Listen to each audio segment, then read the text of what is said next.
Bismillahirrahmanirrahim. Assalamualaikum warahmatullahi wabarakatuh. Alhamdulillahi rabbil alamin. Wassalatu wassalamu ala asyrafil anbiya'i wal mursalin. Nabiyina Muhammadin wa ala alihi wa sahbihi ajma'in. Subhanaka la ilma lana illa ma 'allamtana. Innaka antal alimul hakim wa tub 'alaina. Innaka antat tawwabur rahim wa ba'd. Alhamdulillah pada sore ini kita bisa berbincang-bincang sambil kita mendalami surat Yusuf dalam beberapa menit ke depan. Ini merupakan pengajian ataupun diskusi kajian rutin daripada RKV dalam rangka untuk meningkatkan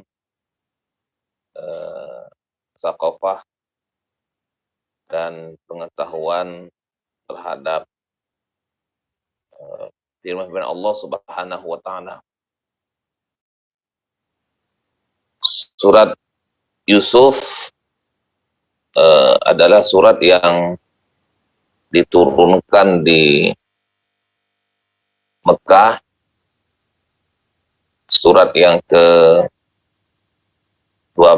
dan jumlah ayatnya ada 111 ayat.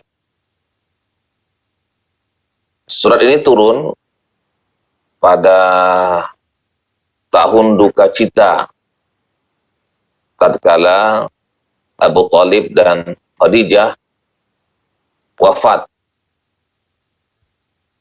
Kemudian penganiayaan dan penyiksaan terhadap Nabi dan para sahabatnya semakin bertambah. Makanya sebagian ahli tafsir menyebutkan bahwa surat Yusuf ini adalah surat bagi orang-orang yang sedang merasakan kegelisahan dan gundah gulana. Ketika mereka membaca surat Yusuf ini, mendapatkan hiburan dan mendapatkan masukan-masukan dari nilai-nilai yang ada dalam surat Yusuf. Abdullah bin Mas'ud radhiyallahu anhu mengomentari, tidaklah seorang sedang bersedih kemudian membaca surat Yusuf, melainkan Allah Subhanahu wa taala akan menghilangkan kesedihannya. Allah Subhanahu wa taala mensifati kisah Yusuf ini dengan ahsanal qasas.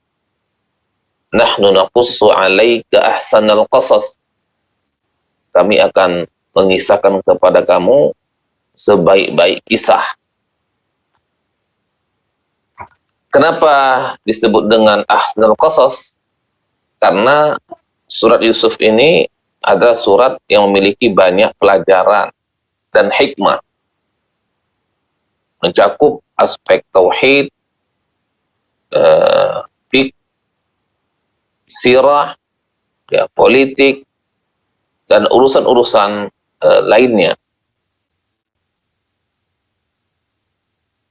Surat ini juga menampilkan peristiwa-peristiwa yang kontradiktif. Yusuf alaihissalam yang dicintai oleh orang tuanya dan keluarganya akhirnya harus terbuang ke dasar sumur. Tapi kemudian dia menginjakan kakinya ke istana.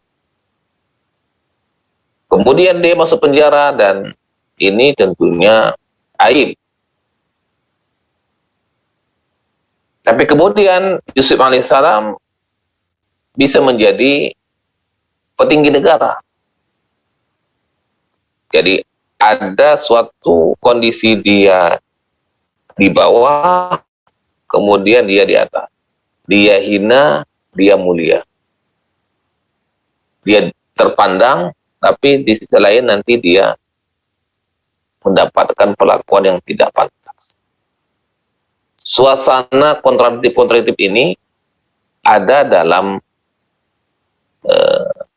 suasana dalam kisah Yusuf alaihissalam, dalam surat Yusuf. Surat ini mengajarkan kepada kita tentang takwa, tentang sabar, tentang ihsan dan tawakal. Ini yang sering diulang-ulang dalam surat Yusuf. Surat ini juga untuk pertama kalinya turun dalam satu waktu sekaligus dan detail. Artinya bahwa surat ini adalah surat pertama yang diturunkan dari awal sampai akhir sekali turun dan detail. Tidak bertahap-tahap. Dan tidak ada pembahasan lain kecuali bicara tentang Yusuf alaihissalam. Yang sangat menakjubkan bahwa semua aktor dalam surat ini berakhir dengan kebahagiaan dan ketenangan. Pelaku kejahatan, pembuat makar, wanita penggoda, semuanya endingnya nanti di akhir dengan bahagia.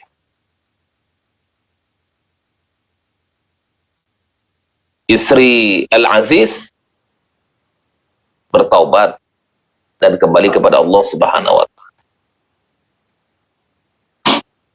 Wanita-wanita, istri-istri dari pembesar-pembesar istana insaf dan mengaku bersalah. Saudara-saudara Yusuf alaihissalam, pembuat makar dan pelaku kejahatan pembunuhan, rencana pembunuhan kepada Yusuf, semuanya minta maaf di hadapan ayahnya dan bertobat kepada Allah Subhanahu wa Ta'ala.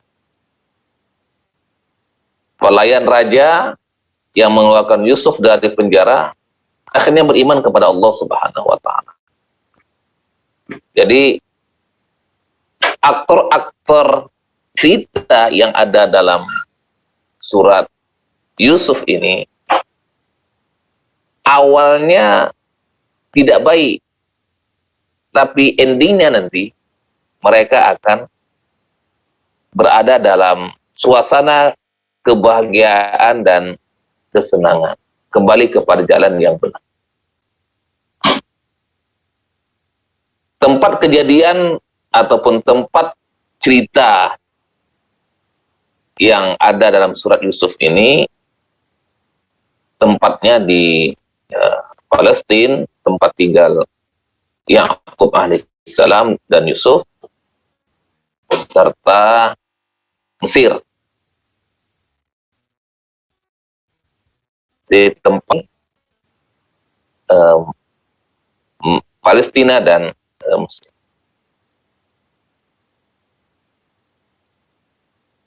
Sahabat sekalian yang saya muliakan, kalau kita cermati ayat yang mulia ini atau surat yang penuh berkah,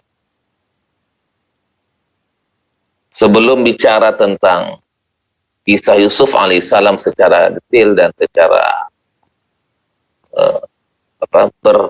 bersambung-sambung antara satu peristiwa dengan peristiwa lainnya, Allah Subhanahu wa Ta'ala memulai suratnya dengan memberikan gambaran tentang kitab yang diturunkan kepada Nabi Muhammad sallallahu alaihi wasallam, yaitu kitab yang jelas baik dalam halalnya maupun haramnya, dalam aturan dan hukumannya, dalam syariat dan akhlaknya.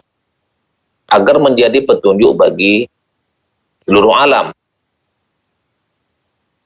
Nah, itu ada di ayat yang pertama.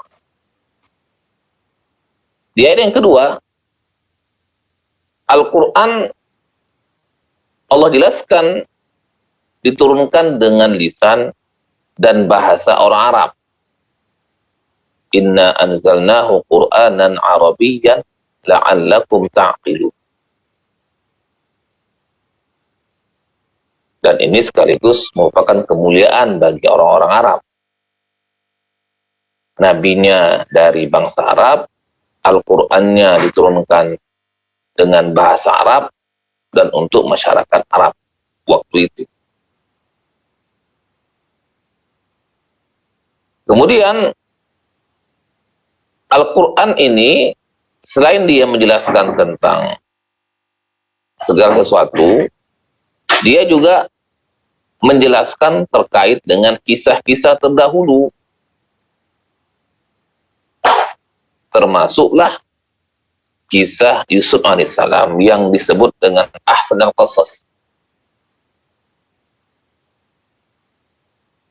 Itu di ayat yang ketiga.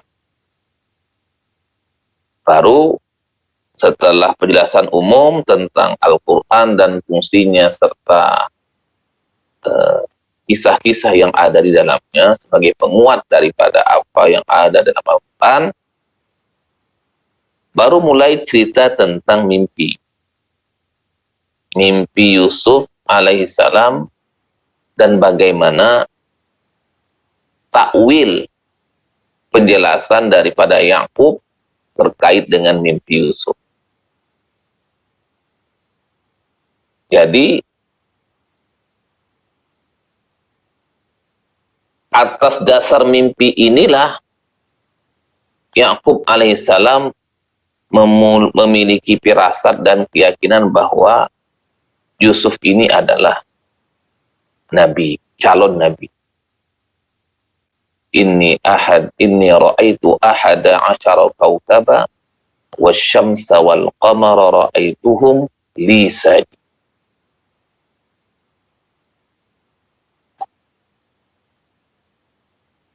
Nah,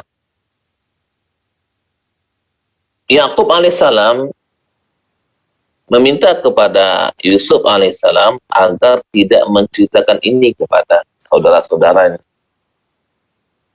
Cukup pembicaraan antara ayah sama anak. Tetapi memang Yusuf alaihissalam ini anak kesayangan yang tentunya perhatian orang tua dan keluarga kepada Yusuf melebihi dari saudara-saudaranya yang lain. Inilah nanti yang menjadi penyebab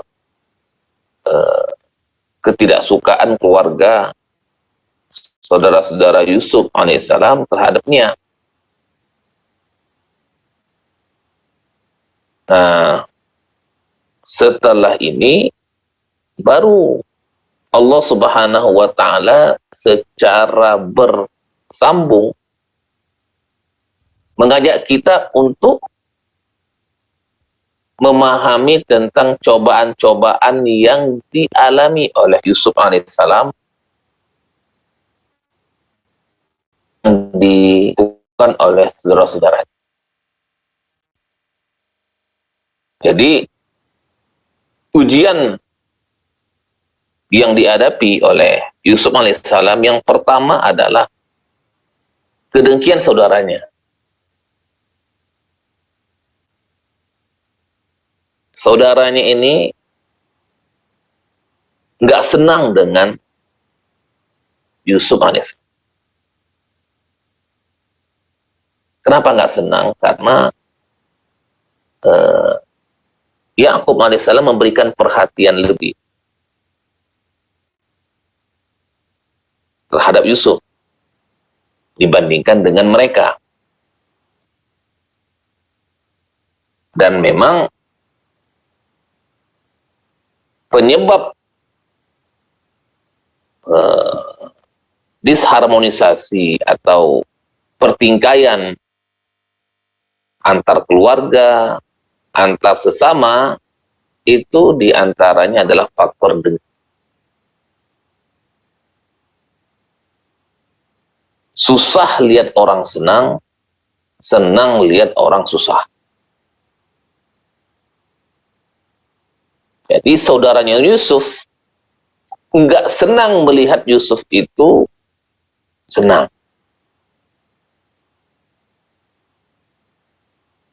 Nggak senang melihat Yusuf itu diperlakukan lebih oleh ayahnya.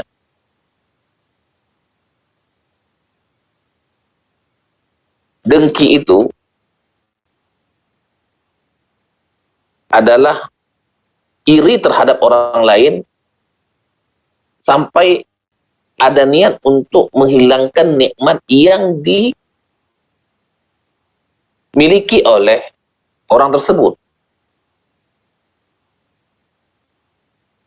Dan itu terjadi kepada Yusuf alaihissalam ketika mereka sampai rencana pembunuhan. Uqtulu Yusuf. Bunuh itu Yusuf.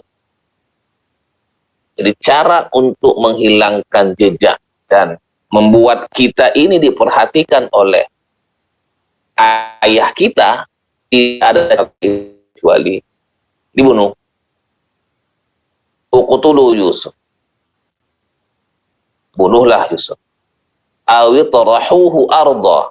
Atau buang dia di suatu tempat. Yakhrulakum an wajhi abikum. Sehingga dia tidak bisa melihat Yusuf itu. Atau Yusuf jauh dari pantauan kita. Orang tua tidak bisa memberikan perhatian lagi. Kenapa? Karena Yusuf sudah nggak ada. Watakunu min ba'dihi qauman shalihin. Nanti setelah itu, kamu akan menjadi orang-orang yang soleh di hadapan ayah. Akan menjadi orang yang baik. Orang yang didengar, perhatikan. Karena faktor yang membuat ayahanda itu memperhatikan, memberikan perhatian adalah Yusuf. Ketika Yusufnya dihilangkan, maka kalian akan diperhatikan. Jadi kedengkiannya itu bukan hanya nggak suka, tapi sampai kepada upaya pembunuhan atau diasingkan, dibuang. Uqtulu Yusuf aw itrahuhu ardan yakhlu lakum an wajhi abikum wa takunu min ba'dihi qauman shalihin. Qala qailun minhum la taqtulu Yusuf. Nah, berkatalah satu orang di antara mereka, jangan kita bunuh Yusuf. Kita buang saja dia di sumur yang paling dalam. Yaltaqidhu ba'dus sayyarati in kuntum fa'il. Nanti dia akan dipungut sama orang-orang yang lagi musafir. Jadi sampai di sini niat untuk menghilangkan nikmat dan menghilangkan orang yang mendapatkan nikmat itu sudah terlaksana. Sehingga dia secara otomatis pindah ataupun berpisah dari keluarga. Jadi kita bisa bayangkan, Yusuf yang masih muda itu, dia menghadapi ujian yang pertama, kedengkian saudaranya. Semua. Berarti minus Benyamin. 10 orang nggak suka sama Yusuf. Dengki kepada Yusuf. Benci kepada Yusuf. Nah, yang kedua ujiannya adalah Yusuf dipisahkan dari ayahandanya dan keluarga besarnya atas kesepakatan dari saudara-saudaranya.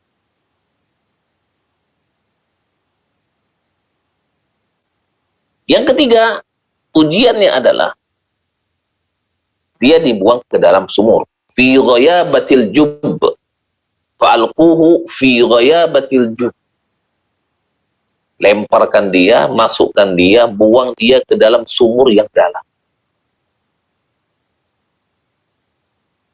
Ini ujian yang ketiga yang dihadapi oleh Yusuf alaihissalam. Setelah ujian kedengkian dan ujian dibuang dan diasingkan dari keluarga, tinggallah dia sendiri dalam sumur yang dalam. Kita bisa bayangkan, anak masih muda, Yusuf waktu itu masih muda, kemudian tidak ada yang bantu, berada dalam sumur yang dalam. Tentunya kalau sumur dalam itu ya bermacam-macam ada di dalam.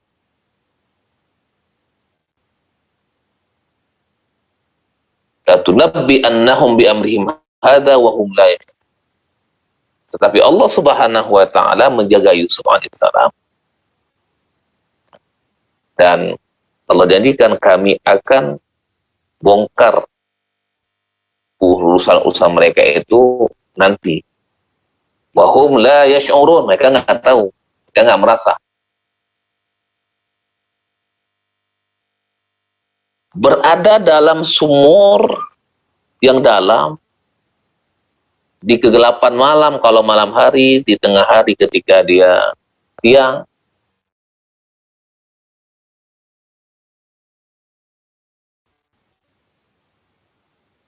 tentunya itu bukan dalam lalu lintas orang yang padat, karena itu kan daerah perjalanan orang yang waktu itu masih sangat sedikit orang. Tapi mereka tapi Yusuf alaihissalam harus merasakan kepedihan ketika dia merasakan dibuang oleh keluarga besarnya di dalam sumur yang dalam. Rasa-rasanya ini sebuah perlakuan yang tidak layak, tidak manusiawi. Kemudian ujian yang keempat, dia menjadi budak ketika orang yang melintas di daerah sumur tersebut ingin istirahat dan ingin meminum air. Ketika ditimba dan diambil airnya, ternyata Yusuf bergantung di situ. Dan mereka tidak menyangka ada orang di dalamnya. Sehingga rombongan ini wasyarauhu bisamanin bakhsin darahima ma'dudatin wa kanu fihi minaz zahidin. Karena mereka mendapatkan barang temuan, mereka jadikan ini hak milik, dan mereka jual dengan harga yang murah. Pada waktu itu jadilah Yusuf alaihissalam budak yang diperdagangkan. Ini satu kondisi yang lebih sakit lagi. Setelah dia dicemplungkan ke dalam sumur, hari ini setelah dia dikeluarkan dari sumur, dia menjadi budak yang diperjualbelikan dengan harga bisa menimbang dengan harga yang murah.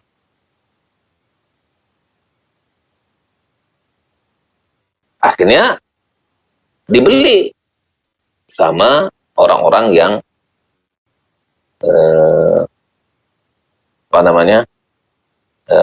orang-orang istana, dan kemudian menjadi penghuni istana. Coba kita lihat, dihina, dikucilkan, dengki, dimasukkan ke dalam sumur, kemudian dia menjadi budak yang perjualbelikan, kemudian dibawa sama kalangan istana. dipelihara, dan tinggal di situ. Tentunya yang namanya istana, raja, segala sesuatu terpenuhi, segala fasilitas ada. Dan pada waktu itu Yusuf alaihissalam berada dalam kenikmatan yang luar biasa. Tempat tinggalnya nyaman, makanan, minuman tersedia, semua fasilitas ada. Ada kontradiktif antara kondisi dia di sumur yang tidak ada apa-apa, tidak ada fasilitas, nggak ada makanan, nggak ada minum. Kemudian dia berpindah ke satu kondisi lain, berada dalam tempat yang lengkap fasilitas, kenikmatan, segala makanan, minuman ada. Jadi Allah Subhanahu wa taala menempa Yusuf alaihissalam dengan suasana yang sulit, dengan suasana yang mudah. Dalam kondisi dia dibenci, dalam kondisi dia disenangi.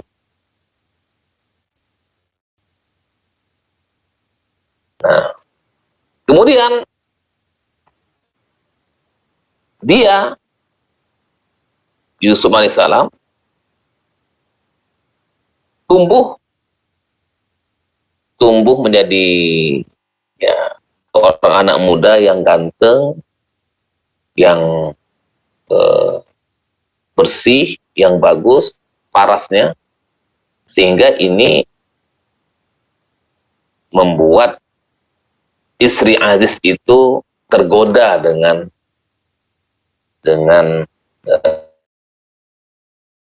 Yusuf alaihissalam yang ganteng dan rasnya bagus.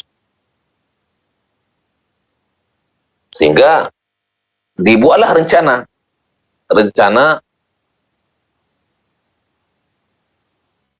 untuk melakukan perlakuan mesum, perbuatan mesum. Dalam istana, semua pintu sudah dikunci. Wa ghallaqatil abwab wa qalat haytalak.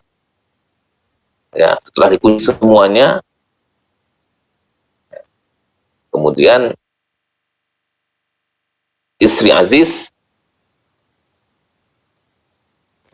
mendekati Yusuf. Tapi Yusuf alaihissalam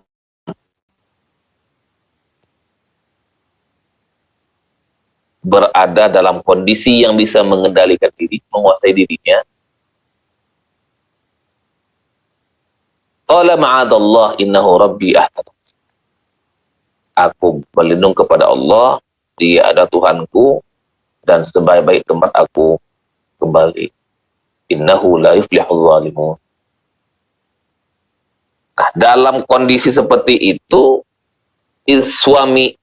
suaminya Al-Aziz masuk, dan kedapatanlah keduanya dalam suasana ataupun dalam ruangan berdua. Tapi dalam kondisi seperti itu, istri Aziz menuduh Yusuf yang melakukan rencana pemerkosaan terhadap dia. Nah, ini cobaan lagi. Setelah dia mendapatkan nikmat, tinggal di istana, tinggal bersama ayah angkat dan ibu angkatnya, kemudian dia bisa tumbuh besar menjadi seorang laki-laki yang ganteng,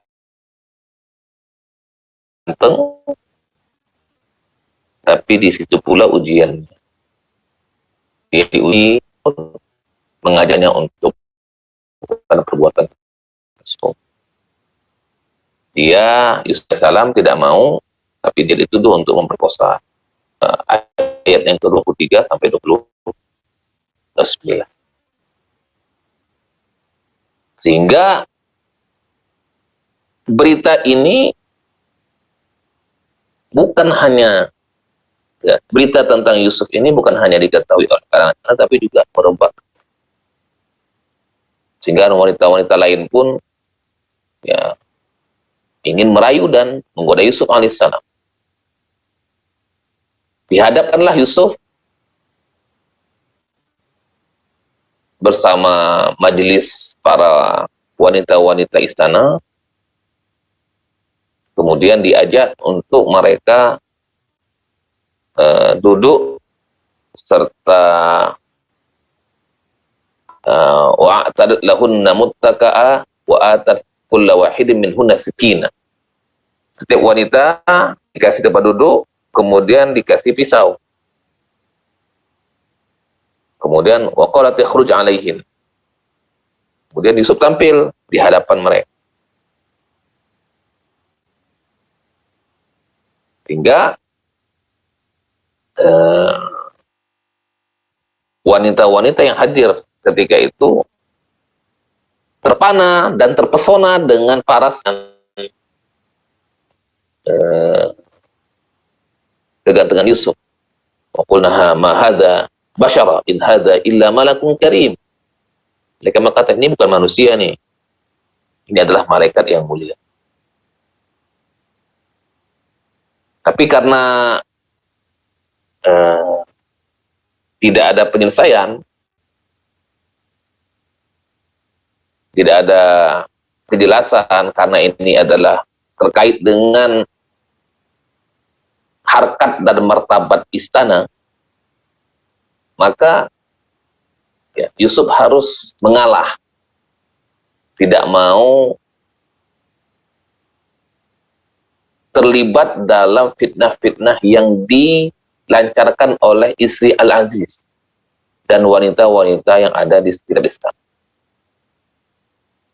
Makanya Yusuf alaihissalam memproklamirkan diri, Rabbis sijni ahabbu ilayya mimma yad'unani ilaih. Ya Allah Tuhanku, penjara lebih aku sukai daripada mengikuti skenario-skenario ataupun informasi-informasi yang lain. Akhirnya dia di penjara. Kita lihat sumur, kemudian dia tinggal di istana dalam kenikmatan yang banyak. Kemudian dia diuji dengan istri Aziz yang dituduh memperkosa dia.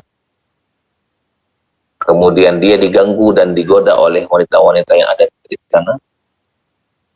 Untuk menyelamatkan diri dan kehormatannya, ya, apalagi memang tidak ada putusan dari istana tentang siapa yang salah, walaupun saksi mengatakan yang salah adalah istri Al-Aziz, tapi memang ya hukum untuk di bawah, bukan untuk yang di kalangan elit. Sehingga Yusuf alaihissalam tinggal dalam penjara. Ini fase berikutnya, dia berada dalam penjara. Coba kita lihat sampai di sini. Yang pertama tadi kedengkian saudaranya, ujiannya, kedengkian dari saudaranya, kemudian dipisahkan dari keluarganya dan saudaranya. Kemudian yang ketiga, dibuang di dalam sumur. Ini ayat yang ke-15. Kemudian kemudian dia menjadi budak.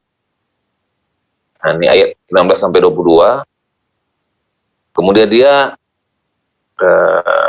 tinggal di istana. Kemudian dia mendapatkan banyak kenikmatan dan terjadilah upaya untuk melakukan perbuatan mesum dari istrinya, istri Al-Aziz, dituduh memperkosa. Kemudian dirayu oleh wanita-wanita istana, kemudian dipenjara. Jadi sudah ada 7 cobaan yang dialami oleh Yusuf alaihissalam. Penjara itu kan tempat orang yang dalam perspektif umum itu orang yang salah, orang yang jahat, orang yang tidak baik. Yusuf alaihissalam rela untuk mengambil itu daripada dia harus bergelimang dan berhadapan dengan skenario, opini, dan berita-berita yang dilancarkan oleh istana terhadap dirinya. Sehingga dia memilih untuk berada di penjara. Bagi orang soleh itu justru menjadi ladang untuk berdakwah. Ladang untuk berdakwah. Makanya dalam penjara itulah momentum dia untuk melakukan perubahan dan mengajak orang lain kepada kebaikan serta menunjukkan eksistensinya, siapa dia. Dimulai dengan dua orang yang mimpi, satu mimpi orang yang buat roti, satu orang yang memeras minuman. Terus dia takwil mimpinya, dia tafsirkan mimpinya. Nah, sampai pada kondisi dia mengajak keduanya ini untuk beriman, untuk bertakwa, beribadah kepada Allah Subhanahu wa Ta'ala.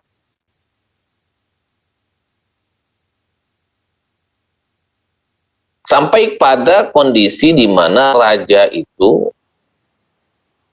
mimpi dia, waqala al-maliku inni ara sab'a baqaratin ya'kuluhunna sab'un ijab. Jadi dia mimpi ada 7 sapi kurus memakan 7 sapi yang gemuk. Nah ini kan membingungkan. Tidak ada yang bisa mentawil mimpi. Maka orang yang tadi berdakwah, dua orang yang tadi diajak dan didakwahi sama Yusuf alaihissalam, ketika keluar menyampaikan bahwa ada orang yang tinggal di penjara itu bisa menakwilkan mimpi. Maka dipanggil sama raja. Nah, karena dia dipanggil, maka raja kan tahu ini yang selama ini diisukan macam-macam terhadap Aziz. Maka ditanya, ma khatabukunna idrawatuna Yusuf an nafsi. Terus dipanggil lagi wanita-wanita, termasuklah istri Aziz.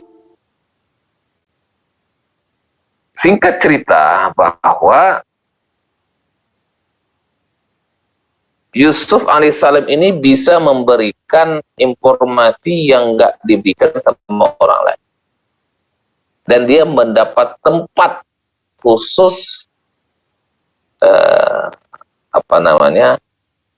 di hati raja. Maka raja menjadikannya sebagai penasehat. Apalagi waktu itu memang mesti lagi kondisi paceklik, sehingga dia butuh teman atau butuh penasehat yang bisa mengatasi paceklik itu dan membawa Mesir keluar dari masalah. Sehingga Yusuf alaihissalam ini karena mimpinya ini dijelaskan, maka raja mengangkatnya sebagai penasehat. Yusuf alaihissalam, ya, karena dia orang yang bisa menjalankan amanah, dia minta posisi. Qala ja'alni ala khazainil ardi inni hafidh. Jadi kalau kamu mau, jadikan aku sebagai khazainil ardi, orang yang mengurusi urusan pertanian dan ekonomi rakyat.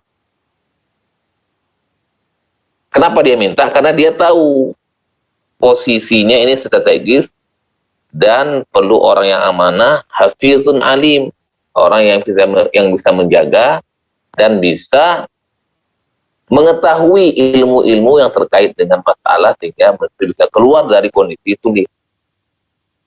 Intinya, Yusuf alaihissalam mendapatkan jabatan yang strategis dan mendapatkan kekayaan.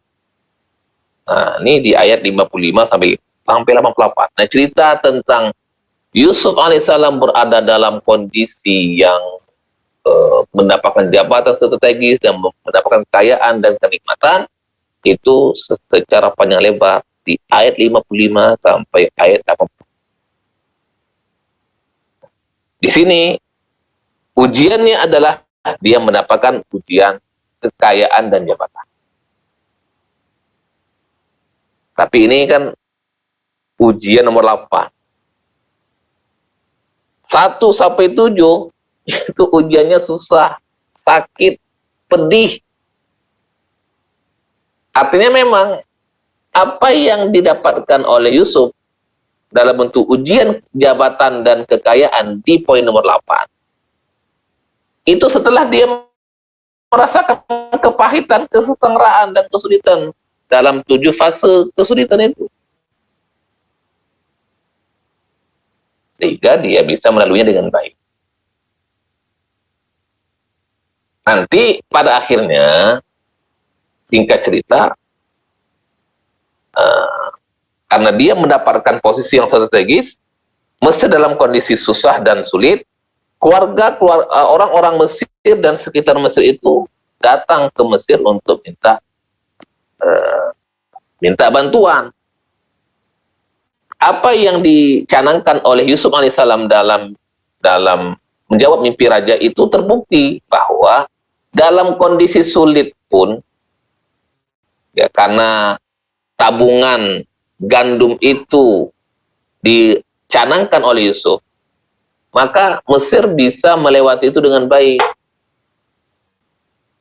Jadi menyimpan gandum dalam waktu yang panjang, hemat dalam mengatur stok makanan, itu ide Nabi Yusuf alaihissalam kepada raja yang membuat Mesir itu bisa lewat dari krisis. Orang-orang di sekitar bisa merasakan manfaatnya, termasuklah keluarga dari Yusuf alaihissalam di Palestina, Yakub alaihissalam, dan anak-anaknya. Inilah momentum bagi Yusuf untuk bertemu kembali dengan Yakub dan anak-anaknya, saudara-saudara Yusuf alaihissalam. Dan di situ pula Yusuf alaihissalam mengingatkan kembali tentang siapa dia, dan terus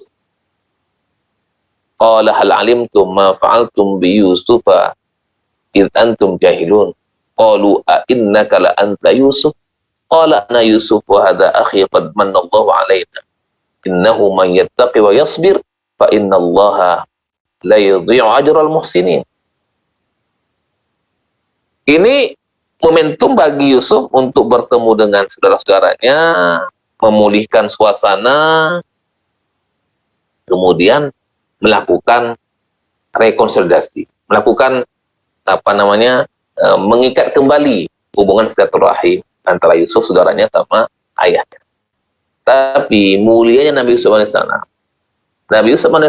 tidak membuka cerita tentang dia dilemparkan ke dalam sumur.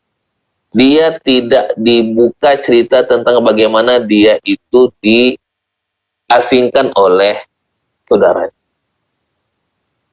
Ketika tahu saudaranya itu, dia maafin semua. Dia maafin semua. Tanpa dia menyebutkan cerita-cerita yang lalu untuk menjaga hati saudara. Ini mulianya hati Nabi Yusuf. Kalau kita hari ini kan udah punya jabatan, kita dibuang, kita dicaci, kita diasingkan, kita dicemplung ke dalam sumur. Nah, kalau kita hari ini, mungkin kita akan balas dendam. Tapi Nabi Yusuf alaihissalam dalam posisinya yang waktu itu paling tinggi, semua di tangan dia. Dia nafikan itu semua dan dia maafkan saudaranya. Sehingga keluarga itu kembali, kumpul kembali seperti sedia kala. Nah, jadi apa pelajaran yang bisa kita ambil? Kalau kita punya masalah, kita lagi dalam kondisi susah dan gundah gulana, cobalah kita baca surah Yusuf. Kira-kira kesusahan dan kegelisahan kita ada yang melebihi nggak apa yang dilakukan, apa yang dirasakan oleh wanita? Apa yang kita rasakan hari ini, apakah lebih berat kita atau lebih berat Nabi Yusuf alaihissalam?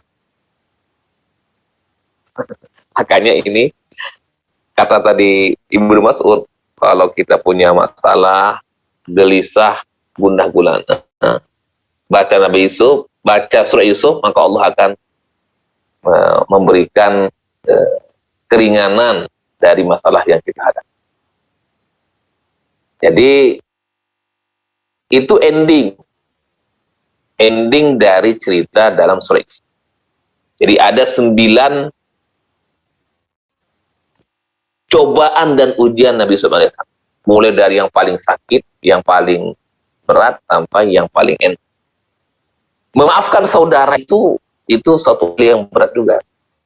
Nggak gampang kita maafkan saudara. Nabi Yusuf alaihissalam dengan hatinya yang lembut dan salamatu sadar, keluasan dadanya dan hatinya, dia maafkan semua saudaranya. Nah, jadi ada 9 ujian yang Allah berikan kepada Nabi Yusuf dan semuanya dijalani dengan baik.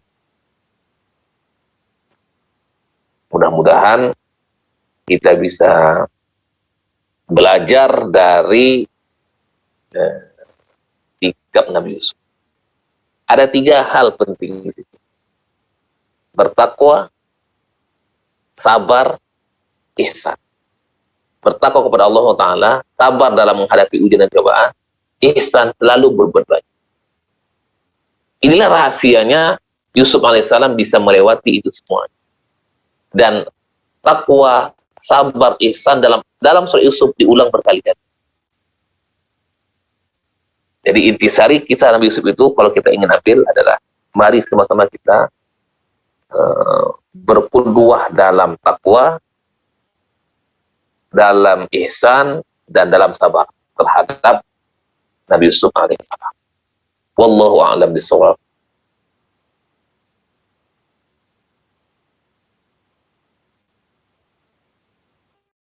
Mungkin itu saja yang bisa saya sampaikan untuk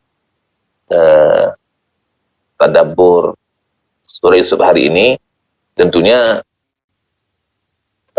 pembahasan 111 ayat dalam waktu 1 jam tentunya tidak detail dan tidak cukup.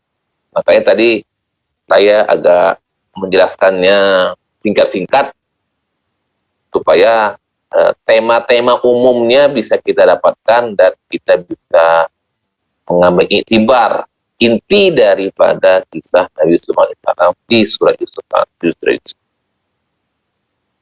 Subhanakallahumma bihamdika asyhadu an la ilaha illa anta astaghfiruka wa atubu ilaik. Assalamualaikum warahmatullahi wabarakatuh.